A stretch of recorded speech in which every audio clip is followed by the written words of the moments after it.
हरे कृष्णा। ओम पितृभ्य सवादीयभ्य पितृगणाय च नमः। सनातन धर्म में श्राद्ध यानी कि पितृपक्ष अपने पूर्वजों को याद करने के लिए वैदिक अनुष्ठान किए जाते हैं और उनकी आत्मा की शांति के लिए बहुत कम लोग इस कहानी को जानते हैं कि पितृपक्ष में दान क्यों किया जाता है और केवल करण के कारण ही पितृपक्ष को मानने की परंपरा शुरू हुई है।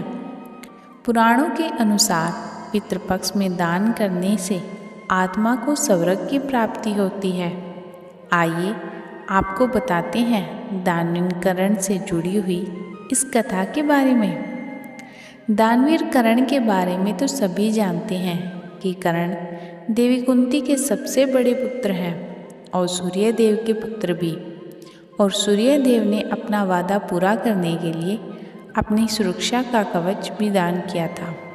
करण ने अपने पूरे जीवन में गरीबों और ज़रूरतमंदों को पैसा और सोना दान किया। उनके दर पर आने वाले किसी भी गरीब व्यक्ति को खाली हाथ नहीं जाने दिया। लेकिन उन्होंने कभी भी अन्न का दान नहीं किया।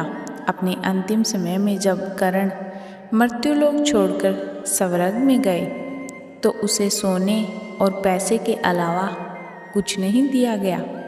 जब इंद्रदेव से इसका कारण पूछा तो इंद्रदेव ने बताया कि उन्होंने जीवन भर केवल धन और सोने का ही दान किया है और पितरों की शांति के लिए कभी अन्न का दान नहीं किया, इसलिए उन्हें भोजन नहीं दिया गया। देवराज इंद्र की बात सुनकर सूर्यपुत्र करण ने देवराज से कहा, मुझे अनुदान का महत्व पता नहीं था और अपनी गलती का एहसास होने पर अपनी गलती को सुधारने के लिए कुछ दिनों के लिए पृथ्वी पर जाने का अनुरोध किया। फिर उन्होंने कुछ दिनों के लिए पृथ्वी पर भेजा गया। पृथ्वी पर आने के कारण करण ने अपने पूर्वजों को याद किया, उनकी आत्मा की शांति का तर्पण भी किया और भूखे गरीबों को भोजन दान भी किया। इन 16 दिनों के बाद लोगों के स्वर्ग जाने के कारण ऐसी मान्यता है। तभी 16 दिनों के पितृपक्ष मानने की परंपरा चली आ रही है। इस दिन लोग अपने पूर्वजों की याद में भोज का आयोजन करते हैं। अपने पूर्वजों की पसंद का भोजन किसी वेद पाठी पंडित को दान करते हैं। किसी गरीब को दान करना अपना ही महत्व होता है।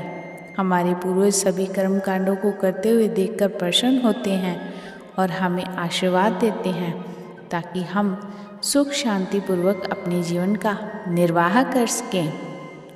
श्री कृष्ण भगवान आगे कहते हैं कि आत्मा कभी मरती नहीं है, ये बस एक शरीर से दूसरे शरीर में बदलती है। इसीलिए आप अपने पूर्वजों को जब भी कुछ अर्पित करते हो तो वो उन्हें मिलता है। आइए ऐसी अन्य पुरानी कथाओं का श्रवण करते हैं।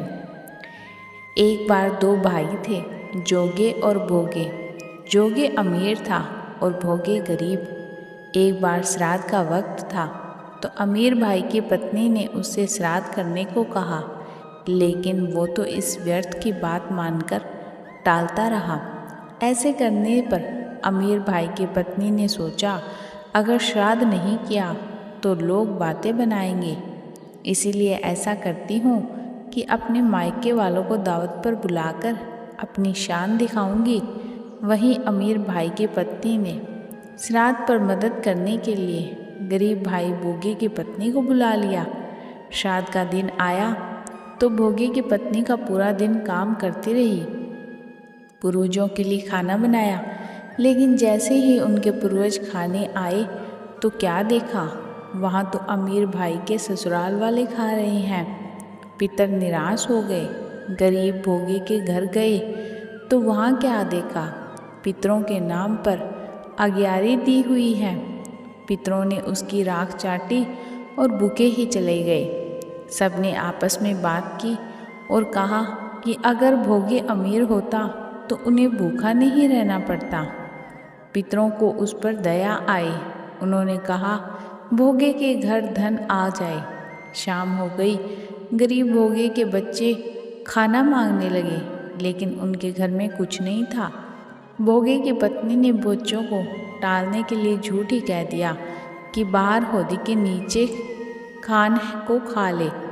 बच्चे वहाँ गए तो देखा कि हौदी मोहरों से भरी हुई है। दौड़े दौड़े बच्चे माँ के पास आए, सारी बात बताई। भोगे की अब धनी हो गया था। अगले साल पितृपक्ष आया तो उसने अच्छे से श्राद्ध मनाया, 56 तरह के भोग लगाए और ब्राह्मणों को भी भोजन कराया। इससे पितर बहुत ही खुश हुए। भोगे को धन और कुशलता बढ़ता ही गया। इस प्रकार श्राद्ध के वक्त अपने पितरों को जो कोई सच्ची श्रद्धा के साथ उन्हें याद करता है, भोजन अर्पित करता है, पितर उन्हें खुश होकर अपने संतान को सुखपूर्वक रहने का आशीर्वाद देते हैं। आपको कथा कैसी लगी कमेंट सेक्शन में ज़रूर बताइएगा। साथ ही साथ हमारे चैनल को लाइक ज़रूर कीजिएगा। हरे कृष्णा।